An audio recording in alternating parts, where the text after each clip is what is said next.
Good evening friends. आज मैं आपसे थॉर्नडाइक का प्रयास एवं भूल का सिद्धांत जो है, मेरे जो नोट्स हैं वो मैं आपसे शेयर कर रही हूँ।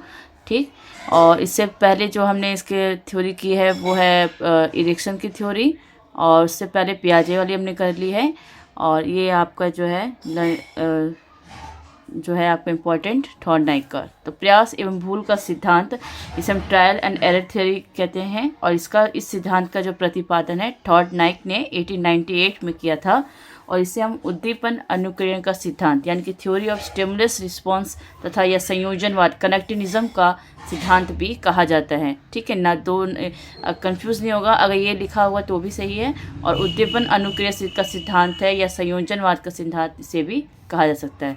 इस प्रकार प्रयास और भूल विधि में प्रयास करना, असफल होना और फिर तब तक प्रयास करते रहना शामिल है जब तक कि मनुष्य को सफलता नहीं मिल जाती। इसीलिए को बोलते हैं प्रयास एवं भूल, यानी कि प्रयास और भूल से ही जो है थॉर्नडाइक कहते हैं कि अधिगम को जो है बच्चा प्राप्त करता है।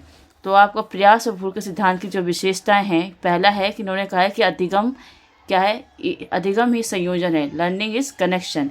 उद्दीपन सिद्धांत के अनुसार अधिगम की क्रिया में विभिन्न परिस्थितियों के साथ संबंध स्थापित होता है। इस सत्य का परीक्षण थॉर्नडाइक ने चूहे, मछली तथा बिल्लियों पर प्रयोग किया है और यह निष्कर्ष निकाला है कि अधिगम का क्रिया का आधार स्नायु मंडल है, यानी कि नर्वस सिस्टम है। तो ये आपको सेकंड उन्होंने इसकी विशेषता है वो है संयोजन सिद्धांत यानी कि कनेक्टिनिज्म। संयोजन सिद्धांत मनोविज्ञान के क्षेत्र में नवीन विचारधारा तो है ही, साथ ही वह अधिगम का महत्वपूर्ण सिद्धांत भी है। ठीक है, संयोजन करना यानी कि जितना वो प्रयास करेगा और जो उसमें उसको संयोजन करना है, कनेक्टिनिज्म है।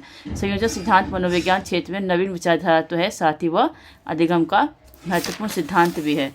और इन्होंने कहा है कि संपूर्ण इकाई नहीं, नॉट अ कंप्लीट यूनिट। इन्होंने संयोजनवाद मानव को संपूर्ण इकाई नहीं बल्कि इकाई नहीं मानता, वह तो व्यवहार का विश्लेषण करता है। अब इन्होंने भूखी बिल्ली पर प्रयोग किया, तो पहले आप इसको पूरा डिस्क्राइब करोगे कैसे कैसे उन्होंने एक बॉक्स बनाया, उसमें बिल्ली को उसने कैद करके रखा। ठीक है, भूखी बिल्ली को ऑफिस के सामने खाना रखा, उसके बाधा के लिए उसमें उन्होंने पिंजरे को रखा। और उसने बिल्ली ने कई बार प्रयास किए, कई बार निरर्थक प्रयास किए, और फाइनली धीरे धीरे प्रयास कम होते गए, कमियां कम होती गई, और उसने अपना जो है मछली जो है अपना खाना उसने ले लिया इस तरह। ठीक है, और अपनी भूख मिटाई उससे बिल्ली ने। तो इसी तरह आपको इसमें पूरा एक्सप्लेन करने के बाद उसके जो है ये थोड़ा निष्कर्ष में लिखना होगा कि इस प्रयोग को थॉर्नडाइक ने लगातार 10 दिन तक किया।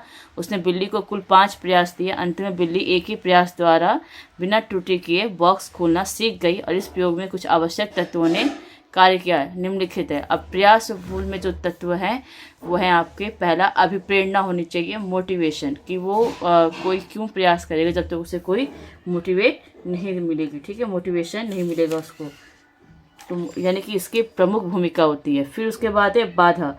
तो बिना किसी उद्देश्य को पूर्ति करने के लिए सबसे चाहिए बाधा का होना आवश्यक है।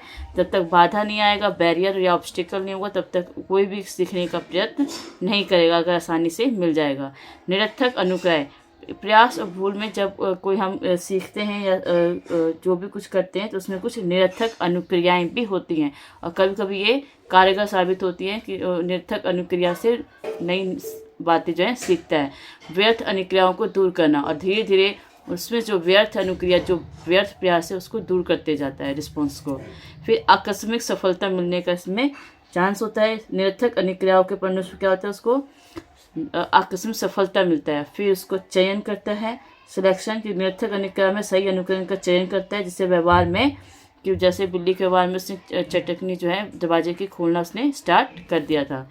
फिर है स्थिरता, फिक्सेशन, और सब अंत में जो बिल्ली है सभी त्रुटियों और गलत प्रयासों को छोड़कर सही मार्ग पर स्थिर हो जाती है, और वो बॉक्स का जो है खोल लेती है। ठीक है, ये हो गई इसकी तत्व। जितना आप इसको एक्सप्लेन कर सकते हो वो आप जो है कर सकते हो।